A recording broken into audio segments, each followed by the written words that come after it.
So water particles are moving around a lot faster, so we get more wind, more rain, more storms, and that's not a good environment to be in. So we have to adapt to that, and we have to find ways of dealing with that. Also, if we can bring more green back into our urban environment, we can reduce a phenomenon called the heat island effect, and you can see that I've lost my green arrow, sorry. No, it doesn't seem to want to come back. But you can see from the graph that in the city, the temperature is much, much higher than it is in the outer areas where there's a lot more greenery and a lot less hard cover.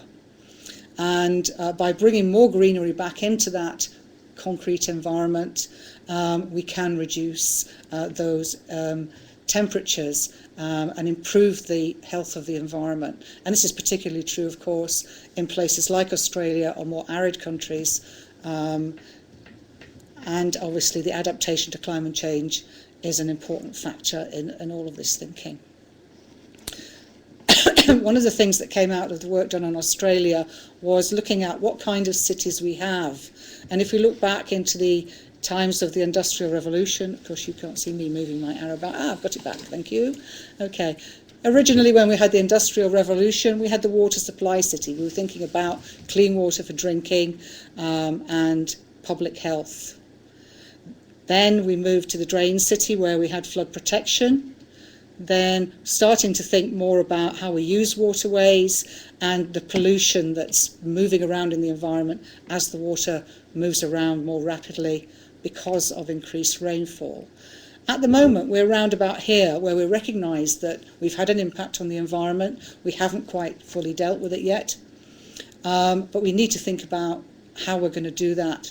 Now, the work that we're doing at the moment is to think about taking a step beyond where we are at the moment into the water-sensitive urban city. So thinking about the adaptive multifunctional infrastructure, where we can use it both to attenuate floodwaters, but also for public amenity, and thinking about designing with water in mind in the urban environment.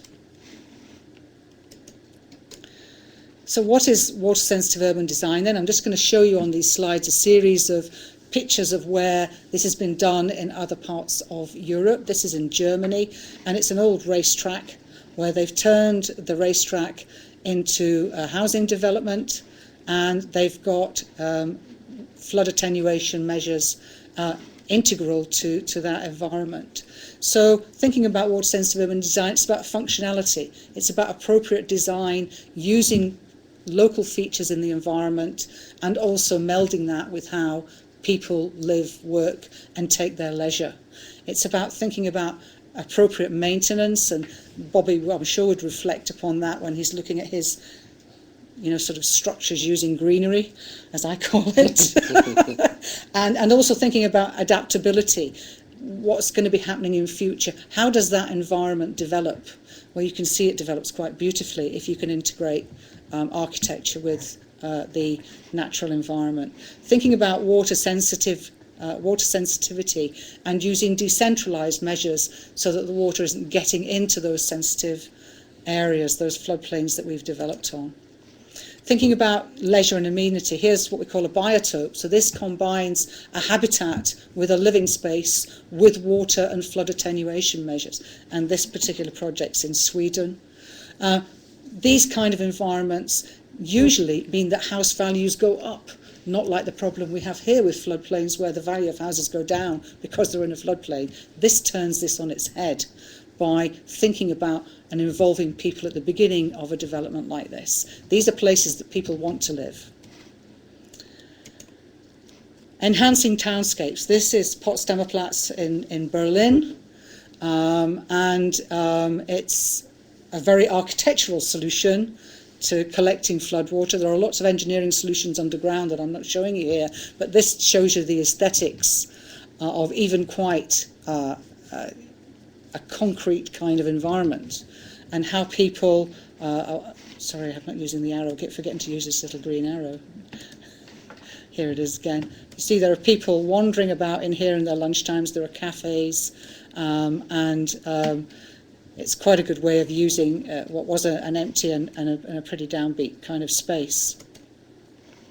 Integrating planning, and that's something that we don't do perfectly when it comes to water and people and the environment. Integrating planning with architecture, landscape architecture, as well as thinking about the engineering solutions. This is an engineering solution which has some of the features that Bobby was talking about, but it also allows attenuation of floodwater. And it has a tremendous ability to involve people, engage people back with the water environment. And this is a detention pond, which you can see is dry at the moment and is providing a park area for people to sit, and there are seats here where they can... Oh, sorry, I forget to use this. I'm not very good at this, Bobby. You are really good at this. Where they can sit, and actually if there's a small rainfall event, the rain then will fill in the bottom of the pond, and people can still sit and have their lunch there during the day, or kids can play and paddle, but it will fill up during a rainfall event to cover the whole area. And then it just allows the water to be held up and not get back into the surface drain system until the drains, till the rainfall event has dissipated. So there's a lot of different ways of dealing with water in the urban environment. This is an interesting one that I think is quite good fun. What they've done here in Australia is they've actually put what looks like a salmon jump in. They've disconnected the drain pipe, and the drain pipe water actually runs down this salmon leap, and they've constructed, they've put architectural salmon leaping up it. So when it's raining, it actually looks like the salmon are leaping. And swales, which just look like a part of a garden, but they are depressions in the earth where you can collect the water. Rain gardens, I won't go into that, Bobby's talked about that. And obviously they're a great retrofit solution in some areas where you can take advantage of land that is not occupied and do something environmentally beneficial. Retention ponds, you see here there's permanent water in this retention pond. It's different from a detention pond. Some people call them both retention ponds. I do make the distinction: detention ponds are normally dry, retention ponds are normally wet. And they have a treatment function. So quite often what happens in a rainfall event is that pollution will be flushed off the roads and hard paved areas into the water system. And by having a retention pond which has always got water in it but fills up more deeply when there is a rainfall event, the kind of plants that you choose in that environment can actually provide primary treatment and prevent that pollution from spreading in the water system. I'm just introducing some things here more close to home in Glasgow. WSUDS techniques can also be architectural features. Here we have the Italian Centre in Glasgow. This is a channeling device for runoff from roofs and provides a water feature in an area where normally there will be tables and chairs and people out there having their meals. And this is another solution, which is geomembranes. And actually this is my terrace at home, where I have a geomembrane terrace, and you can see it looks like milk crates, and basically it holds up the water and allows it to drain slowly back into the surface water system. But this is quite an interesting way of using it. So you probably are walking past these things and you're not even seeing they're happening. One of the things that we're doing as part of our research is a feasibility study for trying to introduce water-sensitive urban design into Glasgow city centre. And this is in line with the city's strategy and action plan for inclusivity of people, access to the natural and also the urban environment and all the economic development activities that they're doing. And here we're showing some of those kinds of features here where we're having, like the picture I showed you earlier, where there are people walking down the street. I haven't got the hang of this green thing. We have a system here where we've got trees, so we're getting increased evapotranspiration, we're getting infiltration and hold up of water in the middle of a street. Clearly we've got the River Clyde here and we've got people doing things on it. Here we've got Buchanan Street, which is one of our study areas, and also, oops, sorry, yes, the arrow. Bobby keeps nudging me to tell me to use the arrow. Buchanan Street, where we have one of our study areas, also the City Square, another area that we're looking at, and just some of the solutions. This is the plan of the one that I showed you earlier in Portland, Oregon, and a different kind of roof system. So what we're doing here is we're looking at 3 locations: City Square, Buchanan Street and St Enoch's, and looking at the logistics, the feasibility of actually putting some of these water-sensitive urban design techniques into play. I've got a final year civil engineering student working on this. She spends her summers working on drainage with one of the big consultancies here in Glasgow. And the key issue, if you're introducing water back into the urban environment, of course, is rather than it being underground in the surface water drains, you have to negotiate all of the other services that might be there just under the surface. Well, with St Enoch Square, just under the surface, of course, is the underground system. So we have to think about how we deal with these different services. Here we're just showing a picture here of just the telephone services that are surrounding this area. If you imagine, there's gas, there's electricity, there's other drainage systems, there's sewage systems underneath the town, but even just the phone lines, it's quite a complex area that you have to think about. So negotiating where you put these things is quite important, and that's what this study aims to achieve. The second thing I'd like to talk to you about is some work that I did about 6 years ago with a young company called Red Button Design. This was a Dragon's Den project, and the idea was to find a way of designing a human-powered water treatment plant to allow people in the developing world to get access to clean water supplies without having to be provided by the municipality at great cost.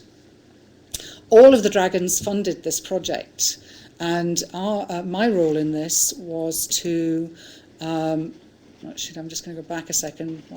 My role in this was actually to identify whether there were competitive types of equipment out there in the marketplace to do this, and also to look at the internal hydraulics and engineering of the system to identify the right technology and to work out how we could actually get the system to work whilst it was out in rural areas in developing world locations. The first thing I would have to point out is that thinking about water scarcity in the developing world, there's 28 billion people in the world who live, 1.2 billion of which live with water scarcity. That's a physical lack of access to water.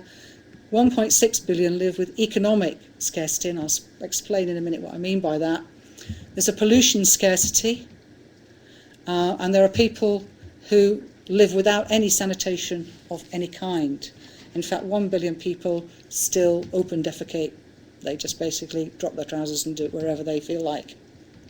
So access to safe water in these environments is a big issue, because we recognised early on during the Industrial Revolution that we need to separate clean drinking water from our human and industrial effluent.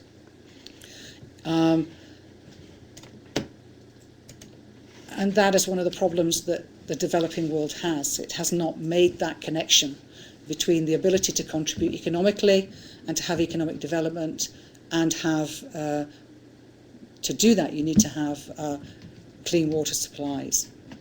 So a few more statistics here, but I think the important thing to say is that human and animal excrement are the key hygiene hazards which lead to a range of diseases, pictures of which I've got on this slide. So we need to disinfect the water somehow, and preferably without chemicals and power, because you can't get access to chemicals and power in these rural areas. However, going back to what I said earlier about there being political issues around water provision, this connection between economic development and safe water supplies has not been made in developing countries. There's a lot of corruption and self-serving political classes, and there's a lack of water resource management consistency in these areas. Quite often, developing countries will have difficult choices to make about how to invest their money. Should they invest it in water infrastructure so that there's public health provision, or should they invest it in growing industries and hope that they will make enough return in order to then invest in water infrastructure? So in India, for example, they took a decision to invest in the electronics industry in preference to putting in public health measures for the people. So these are difficult decisions that emerging countries have to deal with. And they don't always deal with them or have the same cultural thinking that we do here in the developed world. Technology is available. We have the technologies to do it, but applying it is not always easy in these kind of complex situations. Laws might well be there. A lot of the countries that we've looked at, the laws are there, but they're actually ineffectual, or they're not properly policed, or they're not policed because of corruption. And there are various layers of laws, and sometimes the community laws work against the state laws. And there's no thought for environmental degradation caused by poor water resources. So there's a lack of joined up thinking, as well as a lack of resources to deal with these issues. So given that then, we were asked to have a look at this, what was a prototype at the time, and which was going for a patent, and to try and identify what would be the best way of structuring this piece of equipment. Well, clearly, if we're thinking about developing world, we're thinking about low energy requirements, a low capital and running cost, because of all the issues I've just talked about. It needs to be low cost, it needs to be simple to operate, it can be made with local materials for the most part. And people power is an important energy source for drinking water systems, because the normal way of disinfecting water would be to boil it. To boil it, you need wood. If you use wood, then you're deforesting, and then you're causing all of the issues of desertification in these regions that we don't want to see happening, that you have led to wars. Water will lead to wars. It's mainly women who do the water collection, so the weight and ease of use of this equipment is really important. And we're looking at membrane systems because they provide an absolute barrier to bacteria and viruses, and they're gaining ground in the developing world, and the World Health Organization certainly is supporting these types of technologies. So if we're looking at membrane separation processes then, the red, sorry, get my arrow back. It's not coming. There it is. The red line here shows the size, the micro size of the species that we're concerned about preventing from being in the water environment. So we're thinking about bacteria, viruses, yeasts, clay particles, and microfilters will remove most of that. Ultrafilters have a smaller pore size and would remove everything that we're concerned about. The unfortunate thing is that you need more pressure to operate these systems, the smaller the particle size gets. Now, we wanted to have a human-powered piece of equipment based on the bicycle wheel and gearing system. And we had to figure out what energy, what power, what pressure can we generate with the bicycle wheel system. So it became very, very obvious that we couldn't use any of these smaller pore systems. We were looking at microfilters because we weren't going to be able to generate the power to operate the system with finer filters. So just reflecting then in words upon what I've just said there, ultrafilter membranes would remove everything of concern, bacteria, viruses, but they require they do foul quite quickly, and they would require frequent cleaning. and a higher feed pressure. Microfilter membranes are either made from polymers or ceramics, and they will remove bacteria but not viruses because of the pore size. But they have that advantage of the lower pressure, so lend themselves more to that. And we discovered in our research that the WHO actually, the only membrane that they will approve for this kind of activity is silver impregnated ceramic, so that's the one that we went for. So the Midomo system was developed. We're using silver impregnated ceramic microfilter, and we chose it because it's durable in storage and supply, so even if logistic lines break down, it's easy to store. It's a ceramic, it's hard, you can knock it, it's not going to break. It's resistant to fouling, so you don't need chemicals to remove the fouling, and it has a longer useful life between cleaning cycles. This increased durability of the ceramic membranes means that you've got reduced logistical issues. If you're out in the middle of nowhere, you can deliver a whole pile of them. They're not going to go off, they're not going to leach. They will stay as they are when you supply them, have a longer shelf life, and it means that supplies and investments that the local community makes in the membrane are more secure. And given that you don't want to be replacing the membrane every week, you need to have a certain life in the membrane. And to do that, we realised that we need to have a pre-filter to protect it and ensure its longevity. So that was the sort of market research side of the things that we did to identify the membrane. And then we did some pump and filter trials to work out exactly how we were going to get the flow and the pressure we needed to operate our microfilter. And we set up this, looks quite elegant actually, this little drawing. We've got a bicycle wheel, it's connected to a gearing mechanism and a peristaltic pump. Peristaltic pumps are great for these kind of environments because basically the only thing that wears out is the tube that runs through it, and you can just take it out and replace it quite simply. There's no engineering knowledge required by the local people in order to maintain the pump. We had a variable speed motor, and we had our tank of dirty water. The pump was pumping the water through the microfilter and into a tank where we could time the flow rate. Very, very simple device. And by trying a range of flow rates and wheel cycle speeds, we could actually get to a design that would allow a person to, on their normal trip, which in the developing world is about 2 kilometre trip to get water, by the time they had collected their water and they had wheeled it back to home, they would have a tank of clean drinkable water that they could just use immediately.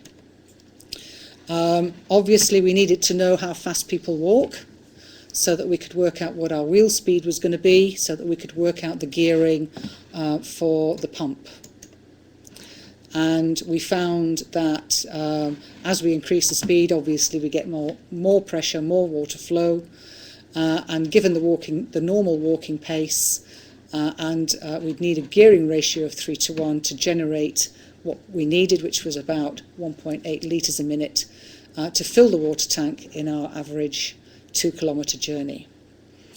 We did some microbiological testing to find out whether the treatment was being effective, and we got greater than 98% removal of cells of concern. This link I've got here is to a video. It won't operate at the moment and it's too long to show you now, but you can go to look at the video that shows you the local people using the unit and what they have to say about what a difference it's made to their lives. And just finally, as a result of doing that particular work 6 years ago, we're now doing work looking at water, local communities, community engagement, how we can change attitudes and behaviours to water in sub-Saharan Africa. And we've been doing work in Nigeria and Malawi. And we're looking at also water scarcity issues in other countries, including Lebanon and Zambia. And I'm finished. Any questions? Well, thank you very much, Anita and Bobby. And now we have some time for questions. There are a few questions from our online viewers already. Let's see. The first question is from Sushovit Kant Adhikari of Edinburgh Napier University, who is really speaking, well, asking a question addressed to Bobby. You talked about decaying of roots by water passing through it and decreasing bond between soil and roots of plant.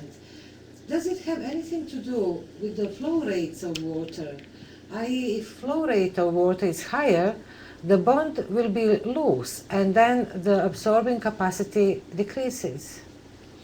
Not necessarily. It could be a static groundwater level that just softens the bond between root and the soil in long term. But the flow rate can certainly erode particles off from the interface between root and the soil. So both water that flows and static water are not good for the root soil bond. There is a second question also from Sushavit.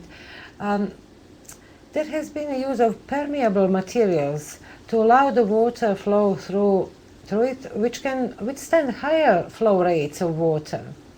Is this a better method to use as compared to green pavements, as you discussed, for places where there is floods, or can green vegetations withstand the high flow rates of water? Proper vegetation, proper selection of vegetation can be made to withstand a design flow of water. Engineering solutions exist, of course, for different types of flows. What you don't get with the engineered solution is the environmental sustainability benefit that vegetation can give you. In other words, they don't enhance biodiversity. For example, you don't get the green finish, although it might be painted in green. Also the amenity. The amenity value, as Anita spoke, is quite big of the vegetation. Okay. Well, our online viewer Bob Garrow of RS Garrow Ltd, who you have met, has been asking a few questions here. On the reuse of water, he says we offer an activated carbon and UF drinking water plant which can produce drinking quality water. How do we feed into your green roof scenario? And then also the second question is, again, continuing, cleaning water without chemicals or power. Our plant can be configured to use human or animal power. We remove all parasites, all bacteria, all viruses, pharmaceuticals, pesticides, etc. We live in dissolved salts needed for human health. How do we link into your research scenarios? We can rent you a trial unit to measure power consumption and check water cleaning performance. So different suggestions maybe about potential future collaboration. Well, he's referring to, I guess, he's talking about the developing world scenarios. I think the issue that people have is funding to get access for equipment. Equipment has to be able to be built locally for absolutely the most part, and there has to be training on how to maintain it.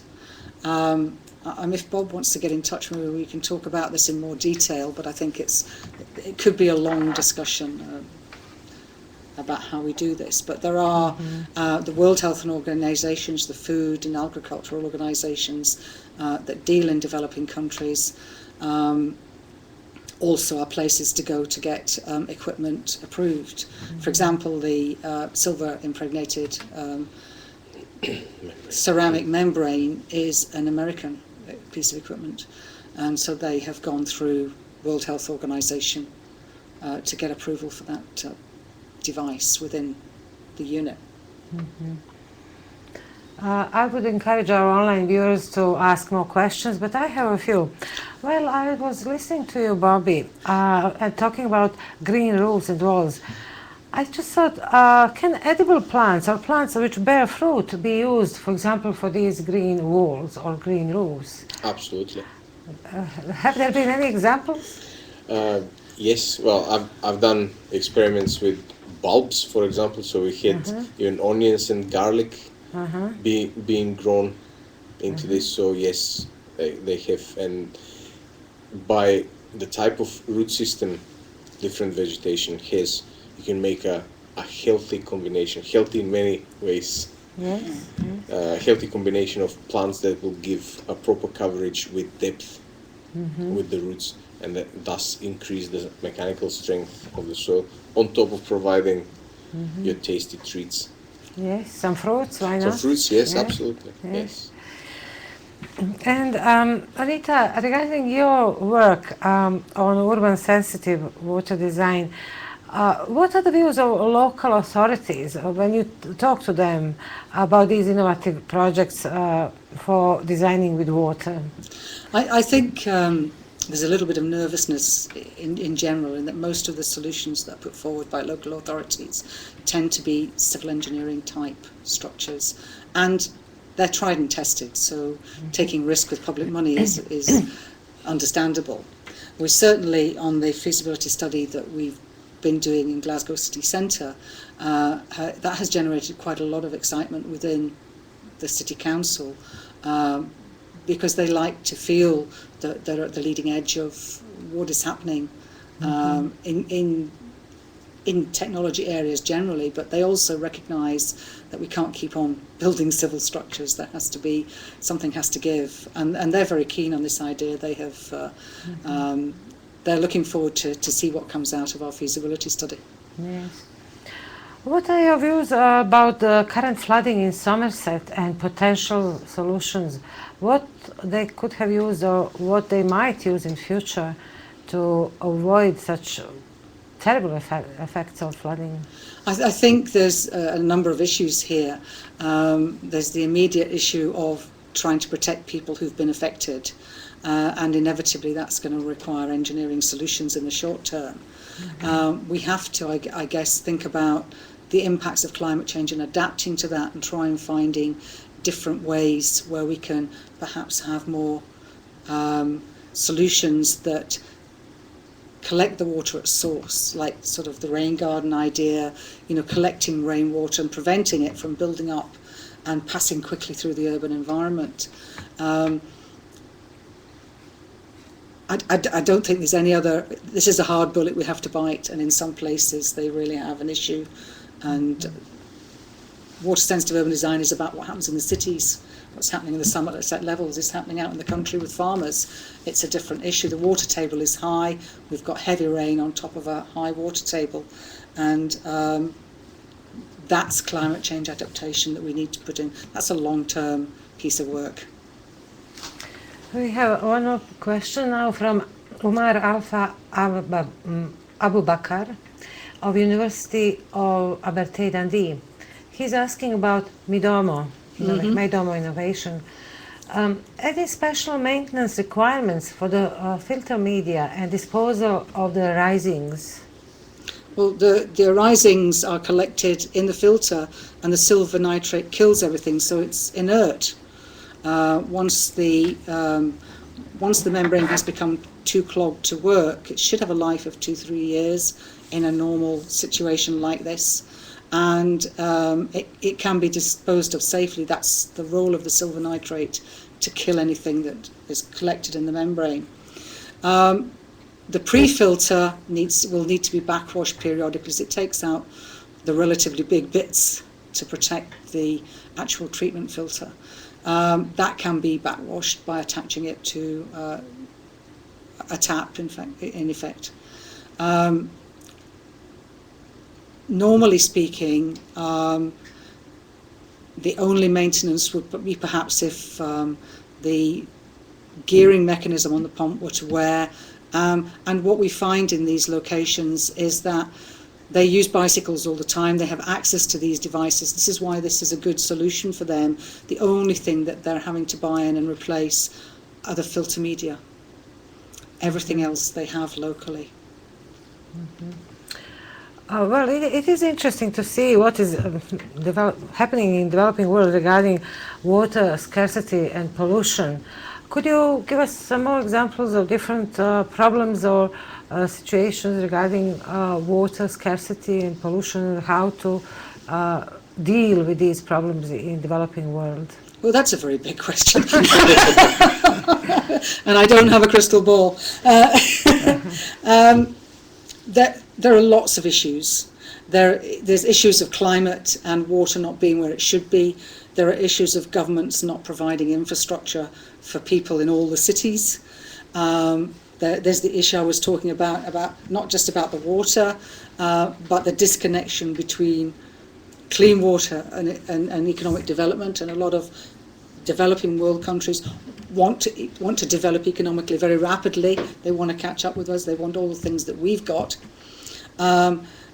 Their cultures are different. Their view of water is different. And what I mean by that is they see in many countries that water is a God-given right. What they don't do is then make the further connection that God doesn't actually provide water treatment, so that we have to provide that. And I don't dispute the God-given right situation. We're on earth, God put us here, if this is what you believe. But we do have the responsibility to treat the water and keep it fresh. So there are lots of issues. There are religious issues, there are economic and political issues. There's the issue of exploitation of other resources, which then get into the freshwater environment and then pollute it. And there's a general ignorance about dumping of wastes, and I'm not just talking about wastewaters, I'm talking about general waste, your old TV, rubbish from your garden into water resources, because there's no infrastructure to come and collect your waste. So we're very fortunate in the West in that we have all of these systems in place, that we just pay the bills and we don't have to think about it. But everybody has to think about everything in the developing world, and their priorities will be providing food for their families, and water is intimately linked with that, but they don't always have the power to be able to, or the finances, resources, or knowledge to be able to deal with it. Sri Lanka is a developing country, but they have quite an interesting system of artificial lakes, ponds, engineering, harvesting water.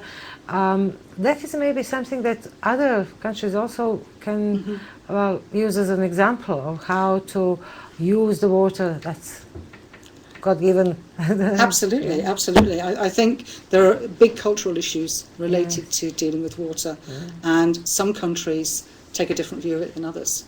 Some people don't need a lot of technology to deal with these issues. Some countries have access to technology, but corruption prevents them from getting access to it where they need it. I don't think we can solve these today. Okay. Well, we do not have any more questions from our online viewers. Do you have now some final messages regarding your research, where you see it going forward, with whom you would like to collaborate, develop it further? So, what do you think, Bobby?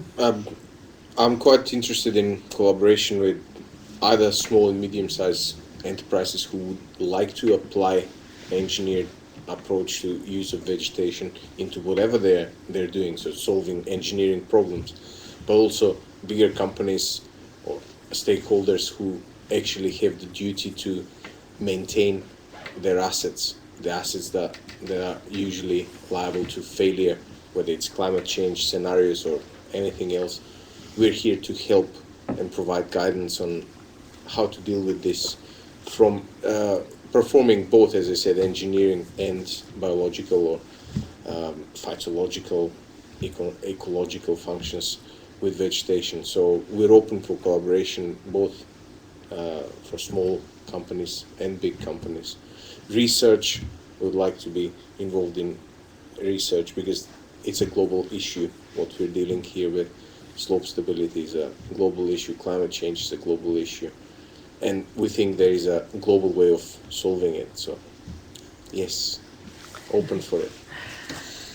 Well, as far as I'm concerned, obviously we're continuing to investigate how we can put these water-sensitive urban techniques into the environment, and that will be, I think, one of the key growing areas of research. But I'm equally interested in how we can help communities in the developing world to be more self-determining with the water issues. And on the back of the research that we've been doing, we are writing a book about which will involve case studies of successful community engagement to deal with water issues in communities in sub-Saharan Africa. So if there's anybody interested in providing chapters and case studies in that book, I'd be very happy to talk to them. Thank you very much. And I would also like to thank our online viewers for their questions. And before we close the webinar, I would like to draw attention of our online viewers to our forthcoming webinar on 27th of February, and the title is Environmental Technology Verification Program. The speaker is Jessica Cross-Brown of National Physical Laboratory. Please book place online, and thank you for watching this webinar. Thank you.